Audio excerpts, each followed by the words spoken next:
Leica recently announced an extremely exciting addition to their Q series lineup, the Q3-43, and personally I think it's the most attractive Q camera to date.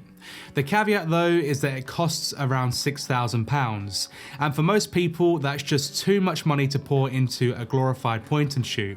So I thought I'd give you some alternatives that will give you a very similar shooting experience, but for less than half the price.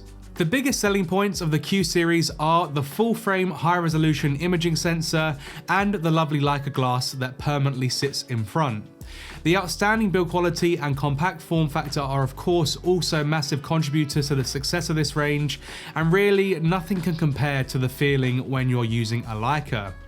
I've extensively tested and even owned some of the SL cameras in the past, and despite their drawbacks that inevitably caused me to sell my SL2S, I still find myself thinking about owning another Leica again someday. However, I'm not someone who believes that Leica's image quality is magical, and instead I think the biggest reason to buy one is the build quality.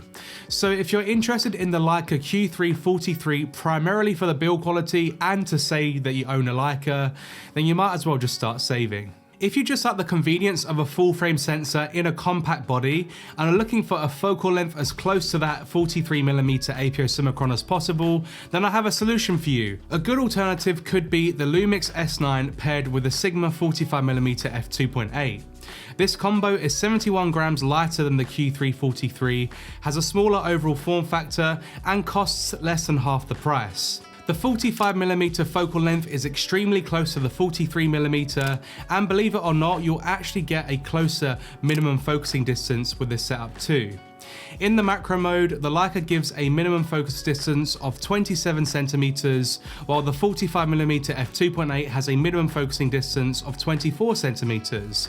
And I know that's only 3 centimeters, but if you couple that with the additional 2mm on the focal length, then you'll be able to get a lot closer than you might realize. Also remember that if you do find yourself wanting to get even closer with the Leica Q3-43, you can't just rip off the lens and use another one, you're stuck with what you have. The 43mm APO Summicron will have much better image quality than the 45mm f2.8, that's of course a given. We're comparing a lens that costs £499 to an APO Summicron, so there really won't be much of a comparison in terms of corner to corner sharpness and overall micro contrast. If you pixel peep, you will probably notice it, but if you're not zoomed in at 300%, then you probably won't. You also won't notice it when you post that image online and it gets compressed during upload, and you won't notice it when that image gets compressed to be put onto a website, for example.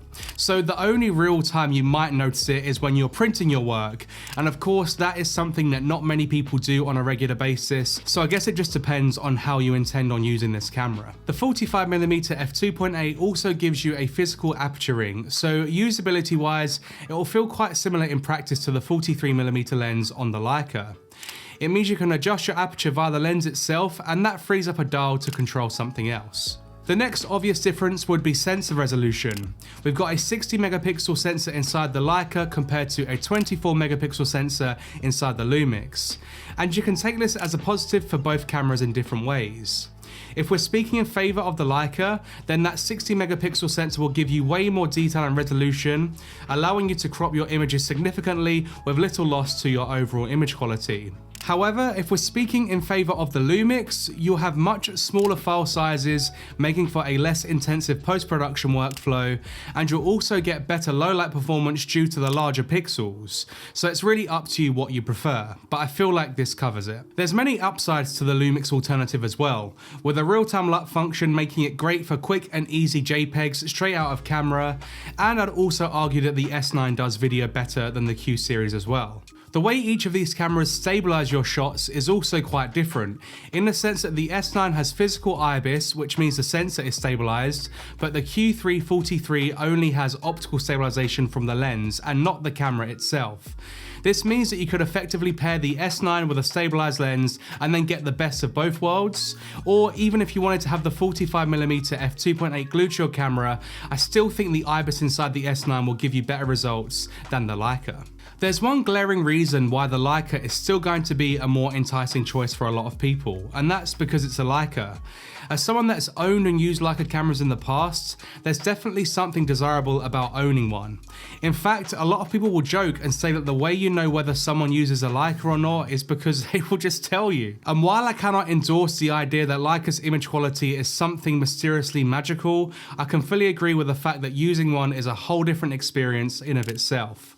The build quality is incredible, the design is gorgeous, and a Leica will make you want to pick it up and hold it just because. So I guess it really does depend on whether you're genuinely looking for a compact street photography camera or you're just looking for a Leica. And if your answer is leaning more towards the latter, then just scratch that itch for once and decide whether it's worth the investment for yourself. If you're just looking for a smaller everyday camera, then there's also another option I'd recommend instead of the Leica or the Lumix, and it's considerably cheaper than both of those options too. The Ricoh GRiiX is a solid little point and shoot camera with a 40mm f2.8 equivalent lens, an internal ND, IBIS and a leaf shutter. It houses a 24 megapixel APS-C sensor and the image quality is incredible. I've owned a few Fujifilm cameras in the past, including an X100 series, and the image quality from the Ricoh is just as good as any of the Fujis I've used, but with a much smaller footprint. If you compare the size and weight of the Ricoh GRiiX to the Leica Q343 or the Lumix S9, you'll see how this camera truly is pocketable and can be taken everywhere without you even noticing it. It's just occurred to me that I've actually owned the Ricoh GRiiX for quite some time now, and I still haven't made any videos covering it on the channel, so if you are interested in finding out my thoughts on the GRiiX, then let me know down below. And the best part is that the Ricoh only costs £999, so you'll be saving yourself a ton of money compared to the Leica. I think sometimes it's really important to remember that a good image will always be a good image regardless of what camera it was taken with, and you won't get better at photography by buying more expensive cameras.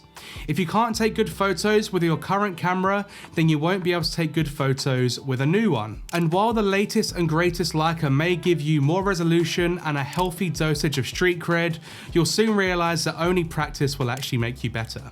If you're interested in seeing how the $7,000 Leica SL3 stands up against the much cheaper and smaller Sigma FPL, then go ahead and check out this video next.